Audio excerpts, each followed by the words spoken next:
Depuis plusieurs semaines, chaque rencontre d'Angesco rime avec nouveau défi. Il y a 15 jours, l'objectif était de faire tomber pour la première fois en championnat le leader strasbourgeois. Les scoïstes ont parfaitement rempli cette mission en s'imposant 3-0. La semaine dernière à Ajaccio, il était question de ramener la première victoire à l'extérieur de la saison. Les Angevins n'y sont pas parvenus, mais il ne leur a pas manqué grand-chose. Enfin, demain soir, la formation entraînée par Jean-Louis Garcia tentera de décrocher contre Tours son premier succès face à un promu dans ce championnat 2008-2009. C'est clair que là, on est sur une défaite et un nul, donc on va essayer d'inverser la tendance contre les promus. C'est que c'est jamais évident. C'est le moins que l'on puisse dire. Lors de leurs deux oppositions face à des promus cette année, les Angevins se sont d'abord inclinés 2-0 contre Vannes, champion de national, avant de faire match nul 2 buts partout à domicile face à Nîmes. La bande à Brunel est donc prévenue. Cette saison, tous les matchs seront difficiles. Promu, pas promu, équipe du milieu de classement ou de la tête, tous les matchs sont différents. Chaque match c'est compliqué, c'est difficile parce que la Ligue 2 est un très bon niveau. On voit qu'il y a beaucoup de joueurs de Ligue 1 qui viennent de plus en plus terminer leur carrière ou qui viennent de plus en plus tôt. Donc c'est un très très bon niveau. Maintenant, tous les matchs sont très très très difficiles et il faut être concentré et avoir plus envie que les adversaires pour gagner. Donc Tours, ok, mais un match comme les autres. Enfin, pas tout à fait. Angers-Tours, c'est en quelque sorte le derby de la Loire.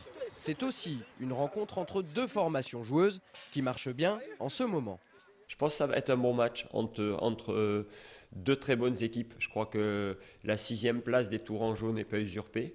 C'est vraiment une belle équipe qui est bien organisée, qui joue un football très intéressant, avec une recherche de projection vers l'avant dès la récupération du ballon. Une équipe très équilibrée, avec des zones où ils sont très forts. Je pense à la charnière centrale, la paire d'attaquants, la paire de milieux défensifs. Donc je m'attends à un match très très difficile, mais je crois que nous sommes capables de faire une belle performance. En parlant de belles performances, on pense évidemment à celle des Tourangeaux face à Lens lundi soir dernier. Les joueurs d'Indre-et-Loire ont battu les nordistes 3-1 dans leur stade de la vallée du Cher. Grâce à cette victoire, Tours occupe la 6e place du classement, à seulement 3 petites longueurs de Boulogne, actuelle 3e. Angers devra donc se méfier de cette équipe au fond de jeu intéressant.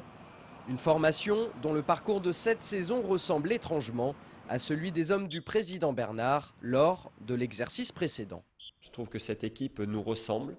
Je trouve que leur décision, même à l'intersaison, est très ressemblante à ce que nous avions fait après notre accession. C'est-à-dire, malgré la satisfaction d'une accession, le groupe a été quand même modifié, amélioré, renforcé. Et il faut un très très bon début de saison avec une base de jeu, avec des convictions qui sont stables et cohérentes. Donc en ce sens-là, je trouve effectivement qu'il ressemble un petit peu à notre parcours et à notre équipe. Angers-Tours, c'est demain soir à 20h30 au stade Jean-Bouin. Si vous souhaitez voir ou revoir ce match, Angers 7 le rediffusera en intégralité lundi 27 octobre, ainsi que le mardi 28 et le mercredi 29.